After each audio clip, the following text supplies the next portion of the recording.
Hello, this is Joseph Carlson, and this is episode 156 of Gaming with Grief, and I'm calling this episode What Comes After Review Impressions. But I want to remind you guys that this podcast hits my website, www.gamingwithgrief.com, Monday morning at 7 a.m. Please go there, leave a comment, let me know what you think of the show. You can subscribe to the podcast on either Apple iTunes, the Google Play Store, Spotify, and very soon YouTube. You can also write to the podcast at gwgpodfellows@gmail.com. Or, let me know what you think of the show, stuff like that. Same thing. Let me know what you think. If there's a game you want me to review, do that. Or you can find me on Twitter at JustLittleJoe. And like I said, last episode, I'm slowly putting back episodes from episode 100 to current episodes on YouTube. It's just another place for people to listen to the podcast. It's audio only. I haven't added any video. So yeah, you can just listen in the background if you want to listen to it that way. Maybe you're on YouTube for the weekend. My episodes are pretty short, so you could probably listen to a couple of them, in a fairly short amount of time. So yeah, this episode is about the video game called What Comes After. I went over the logistics, who developed it and stuff last time when I did my short impressions video. I don't really give scores, but I do review things, and I'm going to go full spoilers into what comes after. So you've been warned. There is full spoilers for this episode. So what comes after, like I said in my initial review impression podcast 2 episodes ago, was that, this is a short game. It's probably an hour and a half at most. If maybe you're a slow reader, I don't know. I'm a medium speed reader, so it took about an hour and a half. The idea is that you play a girl. I want to say Yuki is her name. I probably should have written that down. But anyway, you basically are on a subway. Like I said in my initial impression thing, you fall asleep on the subway and you wake up on a subway of the dead, going to a place called What Comes After. That's what everybody says when you say, where are you going? And it's all spirits. Some people want to talk to you. Some people don't. You get to the end of a dialogue option when it is, like they say the last 2 sentences that they said to you. Basically, that's what this game is you walking from, you wake up in on one side of the train and you basically walk to the right and talk to people. Now, that could sound very boring, but I gotta say this game hit pretty hard because the people that were talking about death said some very, very kind of poignant things about death and how they viewed death. And, you come to someone who is kind of very depressed and says, well, it doesn't matter if I'm here anyway because no one's really looking for me. And I just kind of felt like I was at the end of my rope.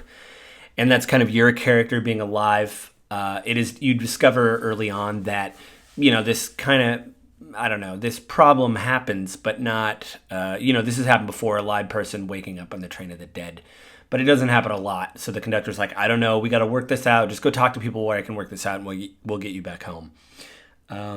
But every conversation you have gets not depressing, but is kind of a weird, kind of melancholic and sad view on death. I mean, for me, the ultimate person you talk to is a baby. And as someone who I'm very vocal about, my wife has had 2 miscarriages and then our son died in the hospital. So 3 deaths of children.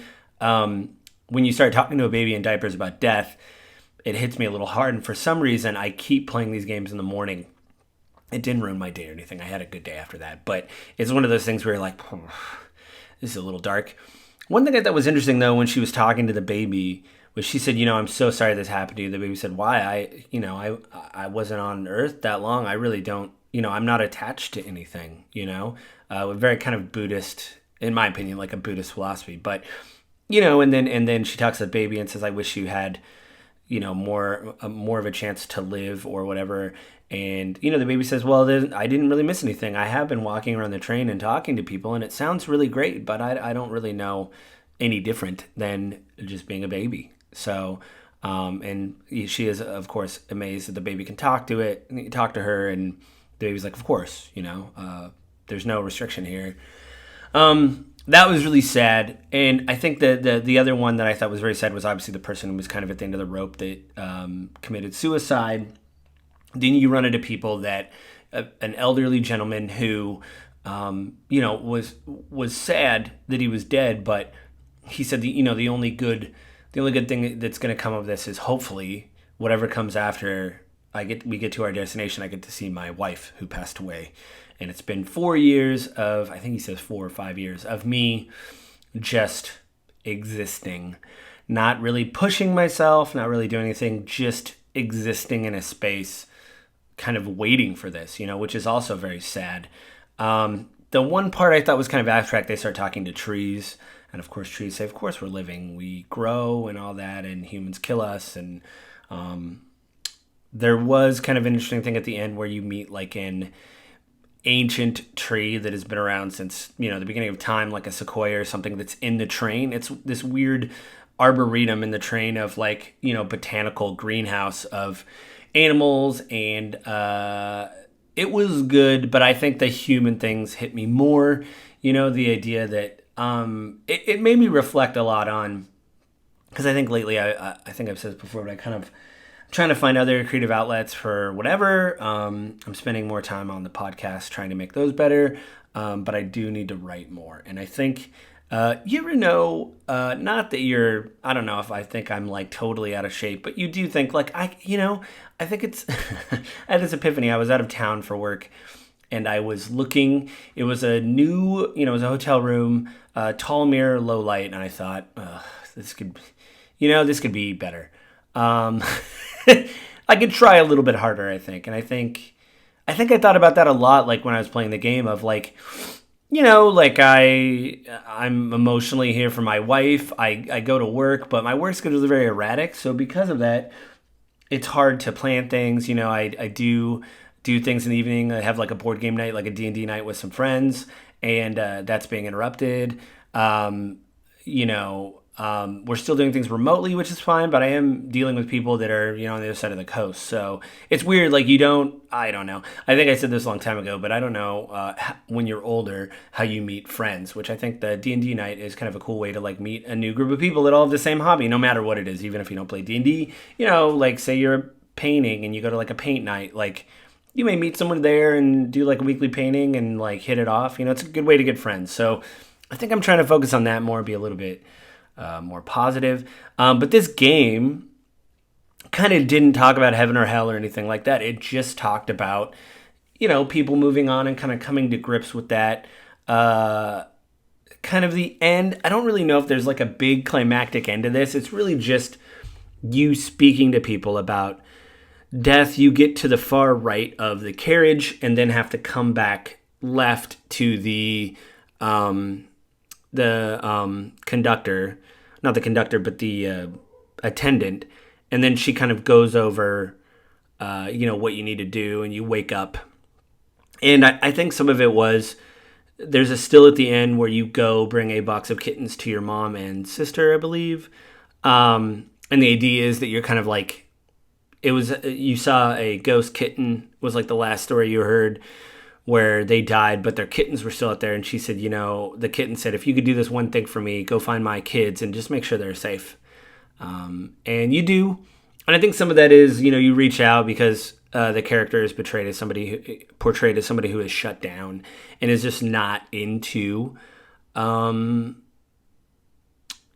into life anymore, really. And so the idea of engaging, like go talk to your family, go engage with them, take them some kittens, I really liked. I thought it was really good.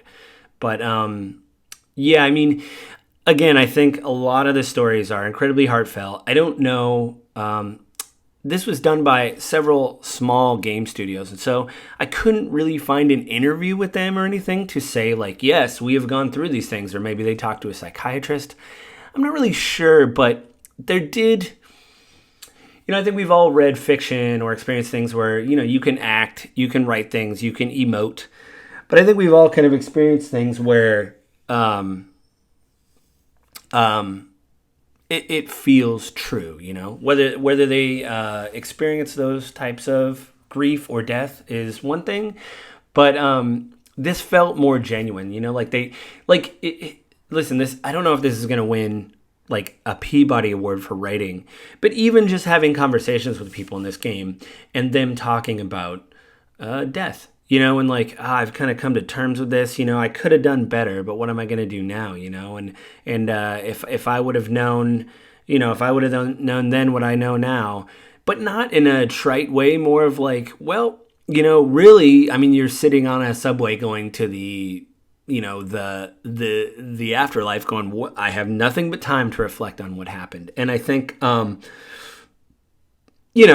having this theory kind of rattle around my head as I was playing it, and just in general, like the idea that they do say, like, you will remember this stuff, when you go back to the land of the living. And it's this idea of kind of like when people pass on in our lives, we're almost like a weird living mausoleum to them, a weird kind of memory deposit for them. Like how